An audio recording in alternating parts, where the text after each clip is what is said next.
नमस्कार, आप देख रहे हैं SPN 9 न्यूज और मैं हूं आपके साथ मनीष कुमार सैनी। उत्तर प्रदेश में उपचुनाव होने हैं और ऐसे में 10 सीटों पर होने वाले इन उपचुनाव में चंद्रशेखर आजाद लोकसभा चुनाव जीतने के बाद एक बार फिर से मैदान में एक्टिव नजर आ रहे हैं और 10 सीटों पर कहीं ना कहीं चुनाव लड़ने की बात कहते हुए नजर आ रहे हैं। तो क्या चंद्रशेखर आजाद के मैदान में उतरने से तमाम विपक्षी पार्टियों का यहाँ पर खेल खराब हो सकता है? क्योंकि देखा जा रहा है जिस तरह से पहली बार नगीना से चुनावी मैदान में उतरते हैं और जीत दर्ज करते हैं और सांसद बनते हैं और लोकसभा जाकर आम आदमी से जुड़े मुद्दे उठाते हुए नजर आते हैं, दलितों के मुद्दे उठाते हुए नजर आते हैं। यहां पर देखा जा रहा है जिस तरह से चंद्रशेखर आजाद लोकसभा में बोलते हुए नजर आते हैं तो उसके माध्यम से कहीं ना कहीं दलितों को साधने का प्रयास कर चुके हैं। अब मुस्लिमों पर भी पकड़ बनाने में अपनी यहां पर तैयारियां करते हुए नजर आ रहे हैं। तो क्या आने वाले समय में विधानसभा के उपचुनाव में चंद्रशेखर आजाद मुस्लिमों और दलितों को पकड़ बनाकर यहां पर समाजवादी पार्टी और बहुजन समाज पार्टी का खेल खराब करेंगे? इस पर तमाम चर्चा जारी रहेगी।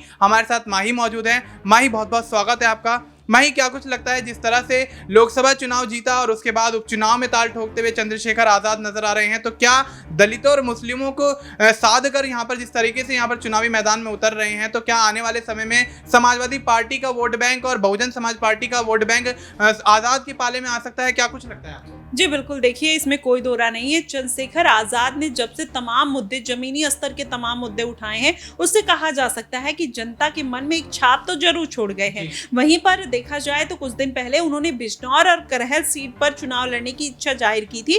फिर बाद में जब उनको लगता है कि अब वो उनकी लोकप्रियता बढ़ रही है या फिर पार्टी या जनता उनको पसंद कर रही है, विपक्ष के तमाम नेता उनकी तारीफ करते हुए नजर आते हैं, जिसके बाद चंद्रशेखर आजाद कहीं ना कहीं आत्मविश्वास में आते हैं और वो 10 सीटों पर चुनाव लड़ने का ऐलान कर देते हैं। अब ऐसे में जाहिर तौर पर मायावती की मुश्किलें बढ़ेंगी। अब तक दलित वोट बैंक पर कहीं ना कहीं मायावती का कब्जा था और अब कहीं ना कहीं उसमें हिस्सेदारी चंद्रशेखर आजाद रावण के साथ करनी पड़ सकती है। मायावती का जनाधार पहले से गिरा हुआ था। आजाद के आ जाने से कहीं ना कहीं या तो जनाधार बढ़ जाएगा या तो खत्म हो जाएगा। अगर आजाद की जगह पर चंद्रशेखर आजाद जिस तरीके से चुनाव प्रचार कर रहे हैं, आकाश आनंद भी उसी तर्ज पर चुनावी मैदान में उतरते हैं, वैसे ही चुनाव प्रचार करते हैं, तो कहीं ना कहीं मायावती का जो दबदबा रहा है, जो इतिहास रहा है, वो वोट बैंक कहीं ना कहीं फिर से आता हुआ दिखाई देगा और चंद्रशेखर आजाद कहीं ना कहीं फिर से दबते हुए नजर आ सकते हैं। लेकिन अगर ऐसा नहीं करते हैं, आकाश आनंद और मायावती पुरानी रणनीति पर चलती हैं, आजाद को दरकिनार कर देती हैं, तो कहीं ना कहीं इसका खामियाजा उनको भुगतना पड़ सकता है।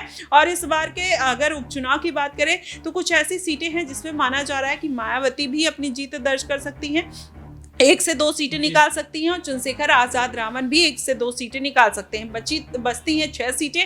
6 सीटों में फिर भारतीय जनता पार्टी और अखिलेश यादव की लड़ाई देखने को मिल सकती है। तो इस तरीके से देखा जाए तो जो समीकरण है कहीं ना कहीं पूरी तरीके से बदलते हुए नजर आ रहे हैं। मनीष जी बिल्कुल, तब ऐसे में समीकरण बदलते हुए नजर आ रहे हैं और देखना दिलचस्प होगा कि आने वाले समय में आजाद कितनी सीटों पर यहाँ पर जीत दर्ज करते हैं। क्योंकि देखा जा रहा है जिस तरह से आजाद ने लोकसभा चुनाव जीता, यहाँ पर नगीना से सांसद बने, उसके बाद अब उपचुनाव को लेकर मैदान में नजर आ रहे हैं और तमाम यहाँ पर मैदान में डटे हुए हैं। और ऐसे में आने वाले समय में किस तरह से आजाद जीत दर्ज करते हैं और अगर यहाँ से जीत दर्ज करते हैं तो विधानसभा चुनाव 2027 को लेकर क्या कुछ उनकी रणनीतियां रहने वाली हैं, ये देखना दिलचस्प होगा। फिलहाल के लिए इतना ही। देश और दुनिया से जुड़ी तमाम जानकारी के लिए आप देखते रहिए SPN 9 न्यूज।